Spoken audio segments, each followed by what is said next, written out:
Okay, so today I wanted to talk about how to rent an apartment in Boston. I wanted to share some of the tips as a real estate broker here locally in Boston. So let's talk about where to look for apartments, when to look for them, and some of the things you should consider when you're thinking about a location, and what does a general application process look like, what do they require, and what does the upfront cost look like. So let's dig right into it. Hi guys, my name is Rahel Choi. I'm an associate broker with eXp Realty, and I do rentals, sales, investment, all of the real estate related things here in Boston.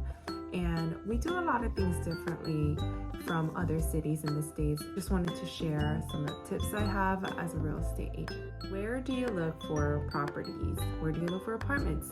I would say go on Zillow, go on apartments.com, Craigslist, Facebook Marketplace. All of these places will have apartment listings. It can be posted by a landlord or by a real estate agent. And when you see an apartment that you like, you're going to reach out to them and schedule a property tour. And you will get to see them either virtually if you're out of town, or you can schedule an in-person showing. When should you search for apartments if you have a move-in date of September 1? September 1 is the most common date that you will see as a move-in date, especially in Boston area, especially in the areas that are surrounded by schools. It's because school starts September, so a lot of places will start their lease on September 1, and it'll typically go for 12 months. So you'll see a lot of move-in dates for September 1. If you're a student, you should start looking the year before in December, because a lot of landlords will ask the current tenants around November, December to give them a notice whether they're going to stay the following year or not. So December, January, February probably will be the earliest that you can look for a September move-in date. And because it's really competitive and apartments get rented really fast, that'll be your best timeline to search for apartments. If you miss that window, it's still okay. Reach out to a rental agency in that area.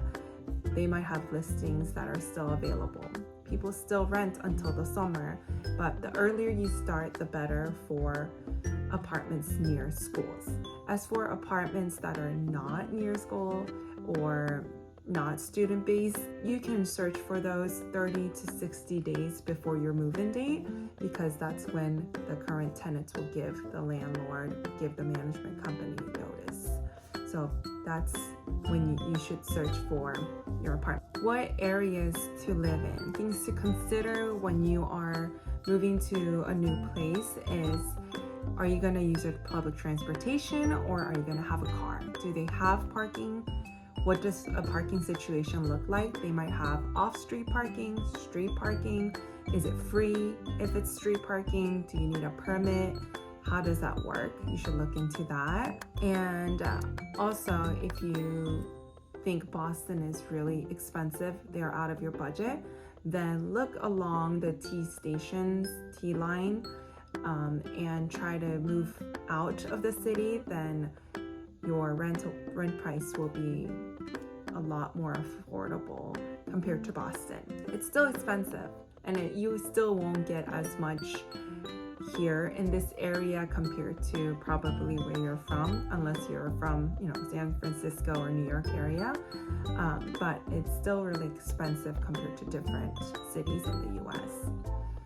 And what does a general application process look like? They're gonna ask you to fill out an application, put a first month's rent in along with the application so that they can take the apartment off the market as they're reviewing the application. If you are a student, you might need a co-signer, or if you are a professional, they're gonna ask for pay stubs or an offer letter even, that can do. And if you're an international student, they're gonna ask for your passport, I-20, and visa. So those are just basic things that most landlords will ask for. And if they are private landlords, it might be a little different too. You'll have to go through the application process to know exactly what's going to happen. Regarding the upfront costs, typically here in Boston, they will require first month's rent, last month's rent, security deposit. That can vary. It can be up to 1 month's rent, and you will have to also pay broker's fee if you used a broker. So that's generally what your upfront costs will look like. So it's 4 months worth of rent, and yes, it's a lot of upfront costs, but security deposit, you will get it back and you won't have to pay for your last month's rent. A lot of people have trouble with paying for the broker's fee. Here in Boston, there are so many scammers, so sometimes it is really worth to go through that process with your real estate agent. He's going to help you through that apartment tour process, application process, lease, up until your move-in deed. So if you do use a real estate agent, I hope you find someone that you can trust and that will help you throughout the whole process. But there's also some ways to avoid broker's fee. When you're looking on the listings, it'll probably say no broker's fee up front. And you can target those apartments and try to look at those apartments so that you're saving some money on the broker's fee part. Or if you do go directly to an apartment complex, they will sometimes pay for the broker's fee in full, or even help you with $500 or a half months. So I suggest you doing your research and even asking your broker, are there apartments that are offering those specials? They will probably know some of the apartments that might not have broker's fee. Those are some of my tips for renting in Boston.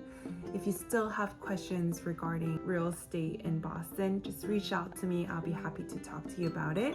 So I hope to talk to you soon. Thank you for watching.